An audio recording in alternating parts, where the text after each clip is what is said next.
The sound of my name echoed across the open office, slicing through the hum of keyboards and chatter. "Clara, could you come to conference room B?" I knew that tone. I'd heard it used on interns, on people who'd made mistakes that didn't really matter, but not on me. When I walked in, Eva, my own sister, was already sitting beside Martin Reed, the CEO, and Tracy, my so-called best friend and head of HR. Their smiles looked rehearsed, stretched too tight. A single manila folder sat in the middle of the table like a coffin waiting to be closed. Martin started, "Clara, we've reviewed the findings. You've been accessing restricted files using administrative credentials. That's a serious breach of company policy." I blinked. "Restricted files? I built that entire database, Martin. If there's a breach, it's because..." Eva cut me off, voice calm, almost kind. "Just admit it, Clara. It'll be easier for everyone. This isn't personal." "Not personal." My sister's words tasted like iron. Tracy slid the folder toward me. "Sign this, and you'll receive your severance.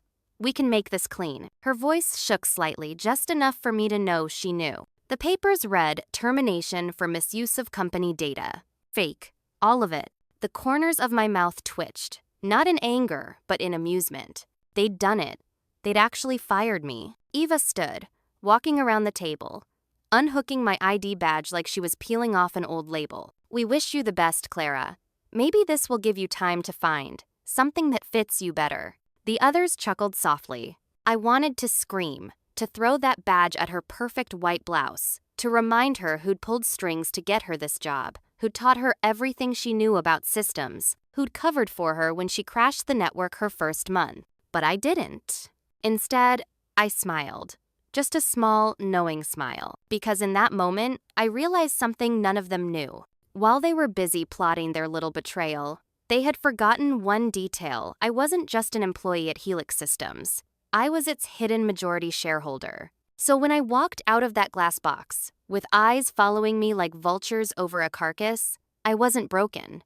I was calculating. Every step toward the elevator felt like a countdown.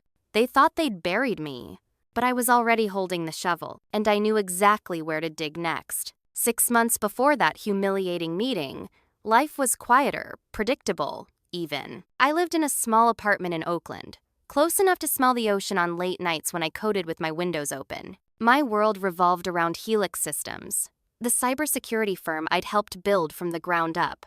I wasn't in the spotlight I never wanted to be. My job was simple: protect the company, fix what broke, and stay invisible. And then Eva arrived. She was my younger sister by 4 years, all charm and confidence, with a business degree and an Instagram following that looked more like a brand campaign than a life. When she lost her marketing job during the pandemic, I vouched for her, pulled favors, convinced Martin, our CEO, to give her a chance. "She's a quick learner," I'd said, smiling. "She just needs a door opened." I opened that door.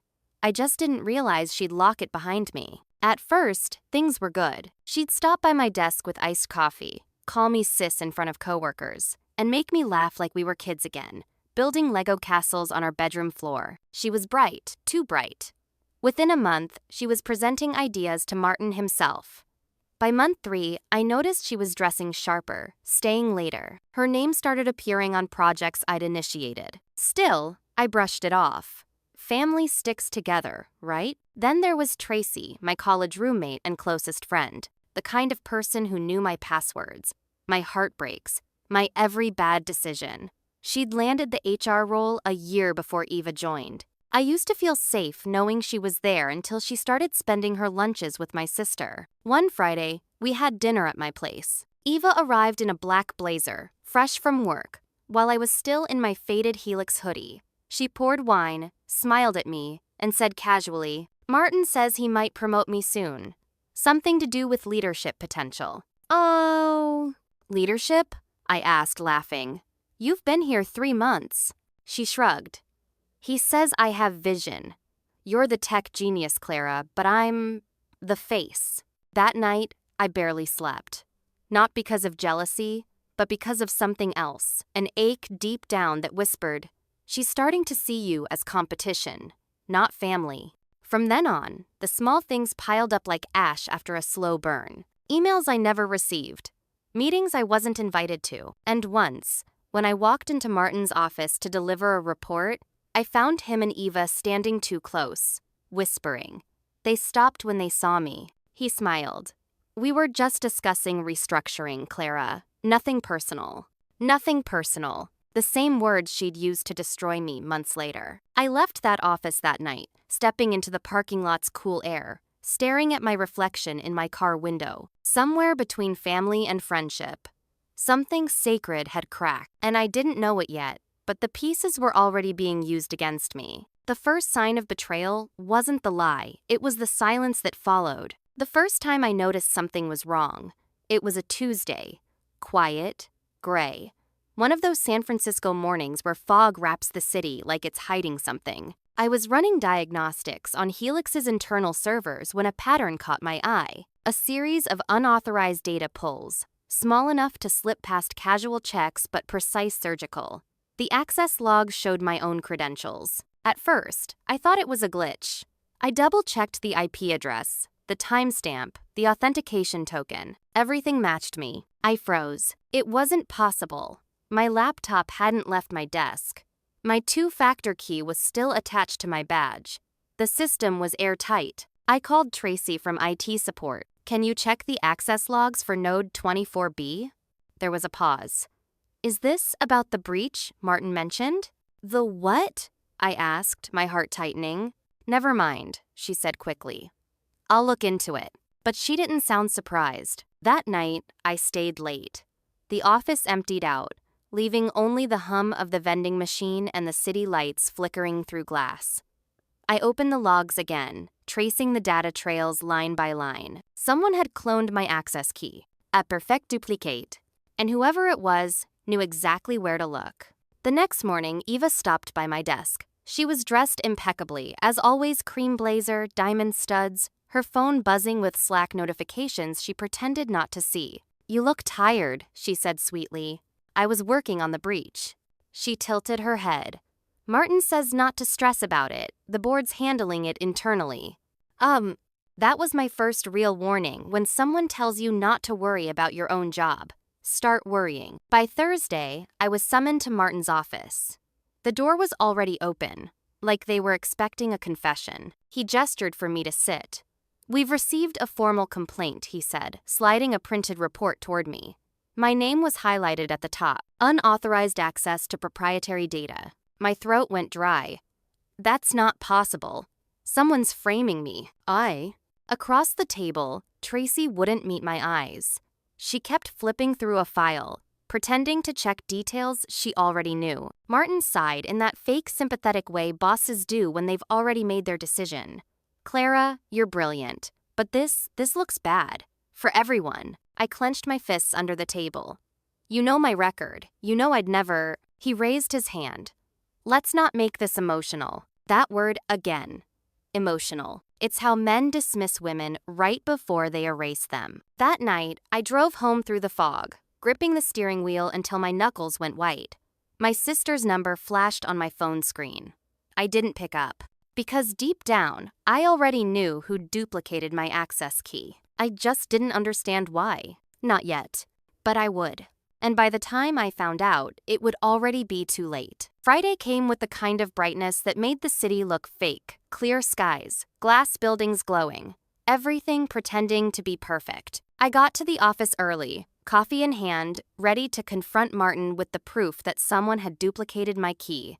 I never got the chance. Before I even sat down, Tracy appeared at my cubicle door. She wasn't smiling. Clara, can you come with me? The whole walk to the conference room felt wrong. Too quiet. Too many eyes pretending not to look. When the door shut behind me, the air felt heavy. Martin sat at the head of the table, a folder in front of him. My sister Eva stood beside him, arms crossed, lips painted in her usual soft rose color that didn't match the sharpness of her tone. Clara, Martin began, we've completed the investigation. I looked from one face to another. And? He opened the folder. Evidence confirms that your credentials were used to access restricted intellectual property. Given your administrative clearance, the responsibility ultimately falls on you. My pulse hammered. I'm telling you someone copied my access key. Eva sighed dramatically, as if exhausted by my denial. Clara, stop. You've been under a lot of pressure. Maybe you didn't mean to cross lines, but you did. You need to accept the consequences. The words came from my sister's mouth, steady and rehearsed. Then Tracy slid the termination papers toward me. Her eyes darted up 1 second of silent apology before she looked away. If you sign, we can classify this as voluntary separation. That way, it won't hurt your record. I didn't move. I watched the 3 of them, the boss, the friend, the sister, each waiting for me to beg. Instead, I asked softly, "When did you start working together on this?" Martin frowned. "Excuse me?" I leaned back, folding my hands. The fake reports, the missing emails, the deleted access logs, it must have taken weeks, maybe months. I just wonder who had the idea first. Eva's jaw tightened. "You're paranoid." "Maybe," I said. "Or maybe I just finally learned how this place works." Martin pushed a plastic bag across the table. My ID badge lay inside, disconnected from its lanyard like a severed limb. "Security will escort you out." I stared at that badge, the same one I'd worn for 8 years, and for a moment, grief flickered through me. Not for the job, but for the illusion that these people had ever cared. Then I smiled, just enough for it to sting. As the guard walked me out, whispers rippled through the office like wildfire. Phones recording. People pretending to work but watching every step. When the elevator doors closed, I caught my reflection in the metal-tired eyes. Steady breath. A ghost of a grin. Because while they were celebrating their little coup, I was already 10 moves ahead. They thought they'd thrown me out like trash. But trash doesn't own the building. And by the time they realized that, it would already be too late. When people ask how revenge begins, they imagine fire fury, shouting, some explosive act of defiance. But mine started with silence. 5 years before that, humiliating Friday, I was sitting alone in my 1-bedroom apartment, staring at an eviction notice pinned to my fridge. My paycheck from Helix barely covered rent, and yet I was solving problems that made the company millions. I remember thinking, if I'm smart enough to build their systems, why can't I build my own? That night, I opened my laptop and created something new. A name, a ghost, Northbridge Capital, LLC. A Delaware shell, registered under an old attorney friend from college who owed me a favor. No one would ever trace it back to me. At first, it was just a side project. Freelance cybersecurity contracts, automation tools, a few startups that needed protection from data leaks. Quiet money. Invisible. Every dollar went straight into Northbridge. I didn't buy new clothes. Didn't upgrade my car. I just built slowly, methodically. When Helix expanded, I started buying micro-shares through Northbridge's investment arm. Pennies at first, then chunks. I hid behind layers of trusts and legal proxies. I even made sure the brokerage emails went to an encrypted inbox no one could access but me. Year after year, as the company grew, my invisible ownership did too. By the time Eva joined Helix, Northbridge already held 41% of its stock. I could have revealed it then. But no, I wanted to see how people behaved when they thought I was powerless, and they didn't disappoint. Martin started courting venture capital, and Ava, always hungry for validation, joined his inner circle. She called me the tech support girl, once half joking, half not. The word stung, but I smiled anyway, because I knew something she didn't. I was funding her salary. The last 10% came through a merger I orchestrated quietly. Helix wanted to acquire a smaller AI firm. Guess who that firm's silent owner was? Northbridge. The day the contract was signed, Northbridge's holdings rose to 68%. 1 week later, they fired me. It's poetic, in a way. They tried to destroy me right after handing me full control. That weekend, I didn't cry. I didn't even sleep much. I just opened my laptop, logged into the secure dashboard, and stared at the ownership certificate. Majority shareholder, Northbridge Capital. Under Managing Director, my real name. I remember whispering to myself, "You didn't just lose your job, Clara. You gained their entire payroll." Of lack. On Monday morning, I scheduled an emergency board meeting through the legal counsel attached to Northbridge. The notice went out automatically flagged as mandatory. The same people who'd humiliated me were about to attend a meeting they didn't know I controlled. They thought I'd disappeared, but I was coming back not as their employee, but as their reckoning. And none of them were ready for what I was about to reveal. The day of the board meeting began like any other in the city impatient traffic. Sharp morning sunlight bouncing off glass towers, and me sitting behind the wheel of a rental car, feeling the quiet thrill of what was about to unfold. Inside my briefcase was a single folder, my war plan. Ownership documents, transaction records, proxy agreements, every page carrying the same truth. I wasn't just coming back to Helix Systems. I was taking it back. At 6:45 p.m., the company's executives received a calendar alert. Emergency ownership review attendance required. Set PM. Sent from the corporate legal department. My department, technically. By 7:05, the boardroom was full. Laughter, champagne, music spilling faintly in from the office lounge. They were still celebrating my exit. My sister Eva was in a white satin dress, glowing under the LED lights like she'd won a pageant. Martin, smug as ever, leaned on the conference table. Tracy whispered something to him, glancing nervously at the doorway. Then I walked in. The room went still. "Clara?" Eva's voice cracked on my name. "What are you doing here?" I set the folder on the table, calm as ice. "Attending a meeting. It's mandatory, isn't it?" Martin laughed, but it sounded forced. "You don't work here anymore. Security?" "Actually," I interrupted, sliding the folder toward the board's attorney. "I do. And more than that." The attorney, a graying man named Mr. Holloway, frowned as he flipped through the pages. Silence thickened. His face drained of color. "Ladies and gentlemen," he said slowly, "according to these documents, a holding company named Northbridge Capital has acquired controlling shares of Helix Systems, 68.3% to be exact." Eva scoffed. "That's ridiculous. Northbridge is just a silent investor. Martin, tell him." Mr. Holloway's next words cut her off. "The managing director of Northbridge is Clara Monroe." Every eye turned to me. Martin's smirk faltered. Tracy dropped her pen. Eva whispered, "This is some kind of joke." I smiled. "Correction.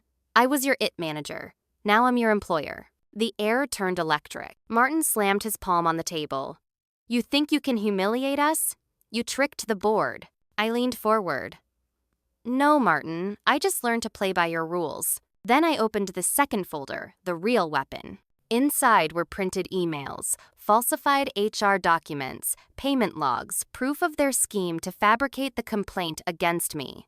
Each page was labeled with their signatures. Eva's face drained as she read her own name across the top. "You're doing this because you're jealous," she said, her voice trembling. "Because I finally got ahead." I stood up. "No, I'm doing this because you betrayed me, and because this company deserves better than the people who stabbed their own family for power." Mr. Holloway cleared his throat. "Miss Monroe, as majority shareholder, your authority supersedes the executive board. You may proceed with immediate actions." "Good," I said. I looked at Eva, Martin, and Tracy in turn. "Effective immediately. You're all terminated. Severance included. You'll receive it tomorrow morning. Don't bother clearing your desks." Martin's jaw tightened. Eva whispered, "You can't just erase us." I met her eyes, same eyes I'd grown up with. "You fired me to protect yourself, Eva. Now I'm just returning the favor." I turned toward the door, my heels clicking against the marble. Before leaving, I paused and said quietly, "Oh, and about that company retreat in Maui next month? Still happening. Just without you." The door closed behind me. The silence in that room was the sweetest sound I'd ever heard. But what I didn't know then, what none of them could have warned me about, was that revenge doesn't end the story. Sometimes, it just opens another chapter, and mine was about to turn darker than ever. For a while, I thought that was it, the perfect ending. The villains exposed, the traitors humiliated, and me, the quiet one they'd all dismissed, finally standing where I belong. But revenge has a strange aftertaste. It's sweet at first, sharp on the tongue, and then bitter, lingering long after the victory's gone. Within 48 hours, the news hit every business outlet in the Bay Area. Helix Systems oasts CEO amid fraud investigation. Headlines spread like wildfire. Martin's smug grin vanished from the company homepage. The investors demanded answers, and when they couldn't get them, they pulled their money. I didn't even have to leak anything. The truth did the work for me. Eva tried to reach out at first. Dozens of texts. Then voicemails. The first few were angry. "You'll regret this, Clara. You ruined everything." Then they softened. "Can we just talk? You're still my sister." By the fifth day, her messages stopped coming altogether. A week later, an industry blog published an article.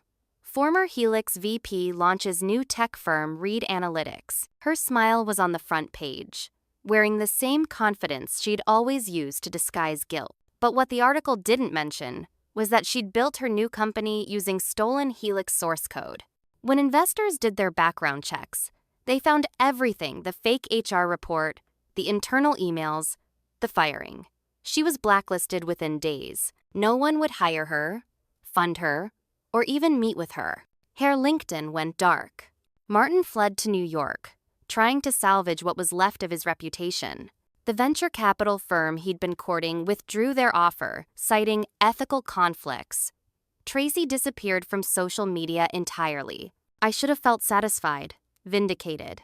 But sitting in my new office, a corner suite overlooking the bay, I felt empty. Success didn't sound like I thought it would. The applause in my head was gone. One night, I stayed late reviewing financials. Outside, the fog rolled in thick, muffling the city's noise. I was alone.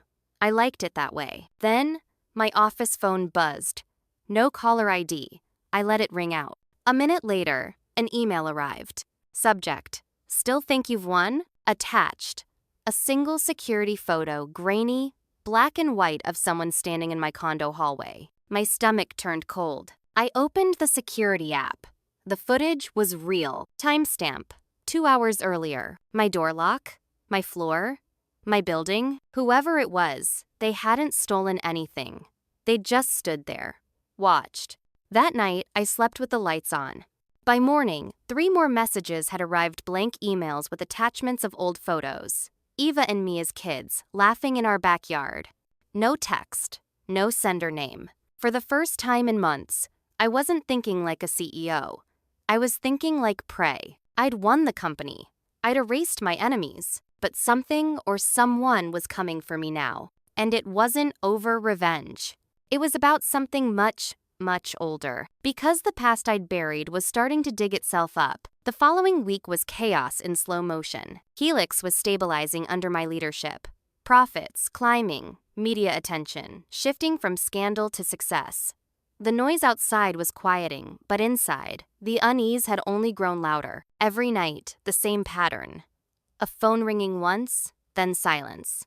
Footsteps echoing in my hallway when I lived alone. My instincts, honed from years of cybersecurity, whispered someone's probing your system. Then it arrived, a white envelope, no return address, sealed with a gold-embossed emblem, a phoenix rising from fire. I hadn't seen that symbol in 15 years. Inside was a single handwritten note. "We know who really funded Northbridge. You're not the only ghost in this story. Let's meet. Midnight, Pier 47. D." My hands went cold. Dylan Carter, my ex-fiancé, my co-founder. The man I'd buried in my memory and thought the ocean had buried for me. 15 years ago, before Helix, before Eva, before everything, Dylan and I had built a prototype cybersecurity algorithm in a rented storage unit. He wanted fast money. I wanted lasting legacy. When he tried to sell our code to foreign investors with criminal ties, I refused. We fought.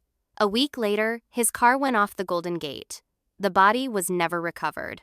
Until now. At midnight, the pier was empty except for fog and the sound of water slapping against wood. Then he stepped out from the shadows, same confident smirk, older eyes, leather jacket creased from years of running.